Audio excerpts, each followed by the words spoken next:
A 2-year-old boy vanishes without a trace during a family reunion in the woods.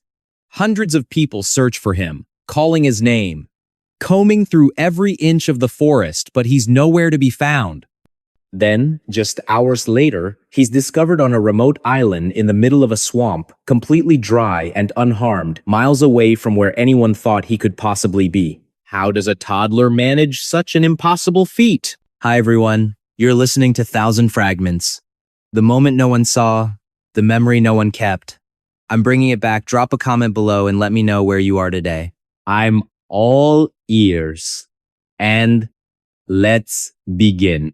It was October 9th, 2010, when tragedy struck at a seemingly joyous occasion. A family reunion was underway at a house nestled deep in the woods of Richmond, New Hampshire. The air buzzed with laughter as adults mingled around a barbecue grill while children darted between trees, chasing each other and playing games.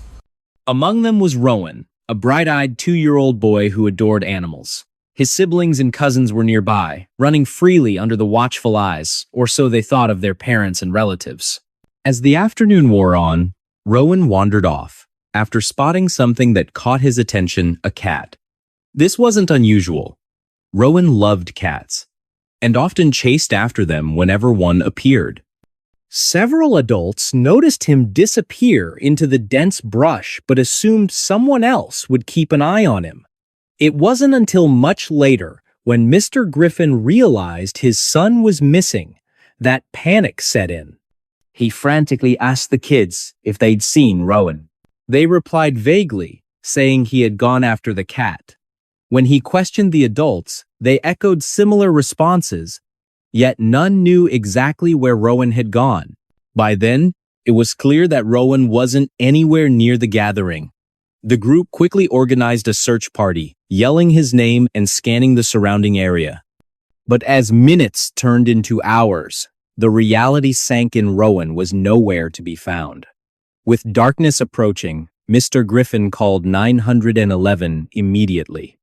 Within moments, local law enforcement arrived, joined by hundreds of volunteers from nearby towns. ATVs roared through the wilderness, flashlights pierced through the shadows, and bloodhounds sniffed tirelessly for any sign of the little boy. Yet despite their best efforts, there was no trace of Rowan. The next morning, a small group of determined volunteers decided to venture farther than anyone else dared. They headed toward a swamp located about 3 miles away from the reunion site, reasoning that even though it seemed unlikely, Rowan might have wandered there. As they trudged through knee-deep mud and tangled vines, exhaustion weighed heavily on their shoulders. At some point, one searcher spotted what looked like a pair of children's shoes resting atop a log in the middle of the bog. Upon closer inspection, it became evident the shoes belonged to Rowan. But more shockingly, beyond the log lay an island surrounded entirely by water too deep for anyone, let alone a toddler, to cross without swimming. And yet there stood Rowan, clutching a tree trunk, bone dry and eerily calm. How did a 2-year-old boy end up on an isolated island in the middle of a swamp? That question haunted everyone involved. Investigators revisited the scene multiple times, searching for footprints or signs of struggle. Helicopters hovered overhead, scanning the terrain below. Forensic experts examined clothing fibers and soil samples, hoping to uncover clues about how Rowan made it so far. But nothing added up.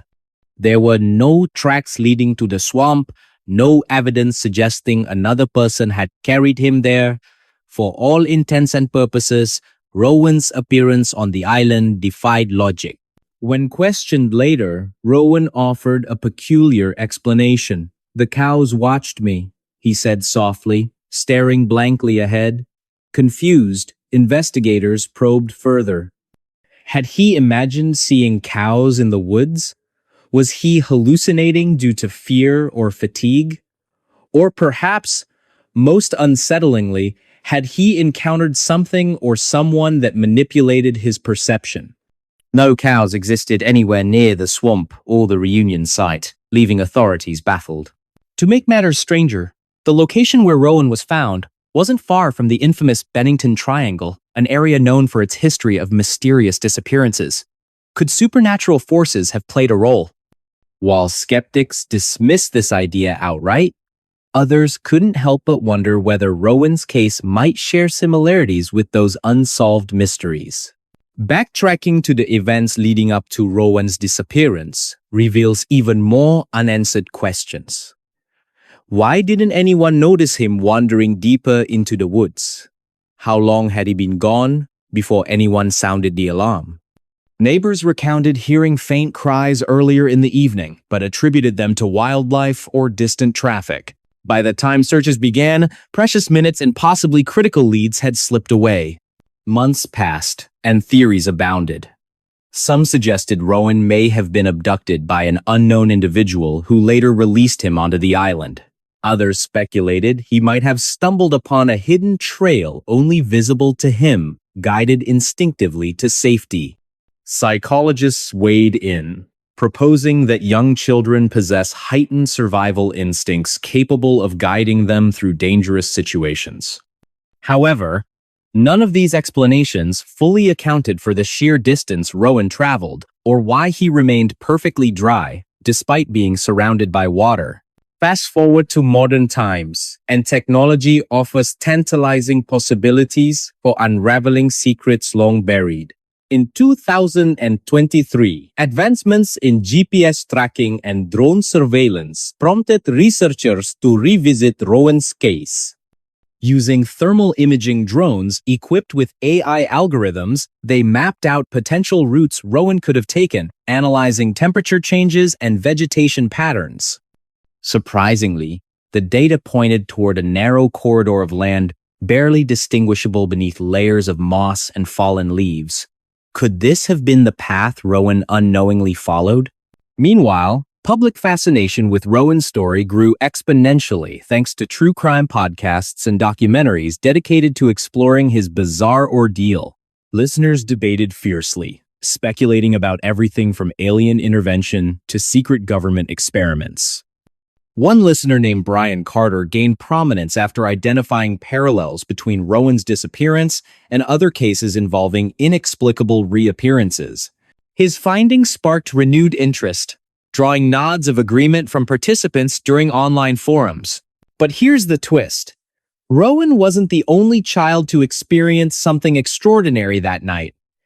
Interviews conducted years later revealed that several other attendees at the reunion also reported strange occurrences.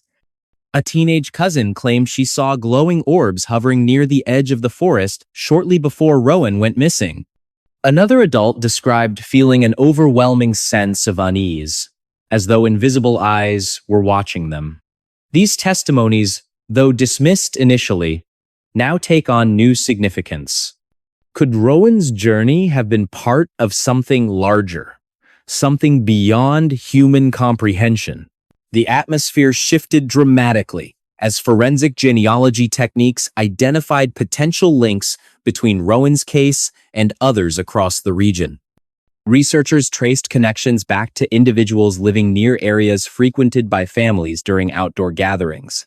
While circumstantial, the findings generated renewed energy within ongoing investigations.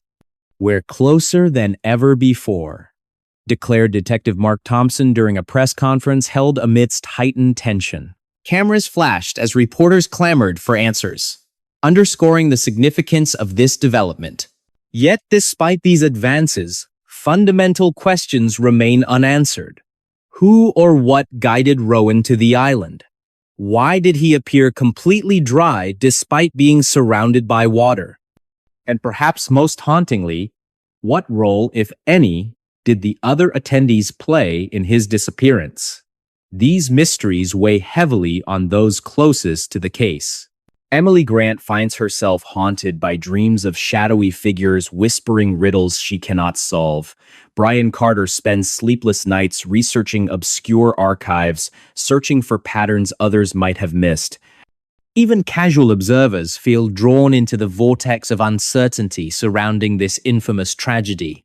Now consider this. Rowan's case isn't unique. Across the United States, countless stories exist of children disappearing briefly only to reappear in places they shouldn't logically be able to reach. In 1953, Jerry Monkman vanished during a Boy Scout trip in Wyoming, only to reappear 30 miles away the following day. Similarly, in 1945, Bud Houston disappeared mysteriously from Boyer Island in Alaska, his skeletal remains discovered decades later in a crevice unreachable by conventional means. Each case shares eerie similarities, raising uncomfortable questions about the nature of reality itself. In recent years, social media platforms have amplified voices previously unheard, creating networks of advocates committed to solving these enigmas. Facebook groups dedicated to discussing potential leads attract thousands of members worldwide. Conversations range from speculative musings to well-researched arguments supported by data. Amanda Grant gained prominence when she identified similarities between Rowan's disappearance and other unsolved cases involving supernatural elements. Her findings prompted authorities to explore connections previously dismissed as coincidental. Are we looking at isolated incidents, or is there a broader pattern connecting these cases? Scientists study behavioral patterns exhibited by young children, hoping to identify warning signs before tragedies occur. Ordinary citizens grapple with difficult questions about safety, trust, and accountability in their communities. As we reflect on these narratives, one thing becomes clear. The line between innocence and mystery often blurs in ways that defy understanding. For every answer uncovered, new questions arise. Did Rowan truly wander alone, or was he aided by unseen forces? If abduction occurred, who or what was responsible? And perhaps most importantly, how do we ensure future generations don't face similar fates? These queries linger heavily over the conclusion of our narrative, reminding us that while much has been learned since Rowan's disappearance, much remains mysterious. So, as we close this chapter of exploration into one child's descent into madness or miracle, let us also consider what lessons it holds for humanity moving forward. Because only by confronting our darkest fears can we hope to illuminate paths toward light and redemption. Or will the shadows always hold sway, reminding us of the limits of human understanding? And that was another story lost in time. But stay with me, because there's still more waiting in the shadows. What do you think happened to Rowan? Let me know in the comments below. Your thoughts matter, and they shape the stories I share next. So go ahead, type it out, and hit send. I'll see you there.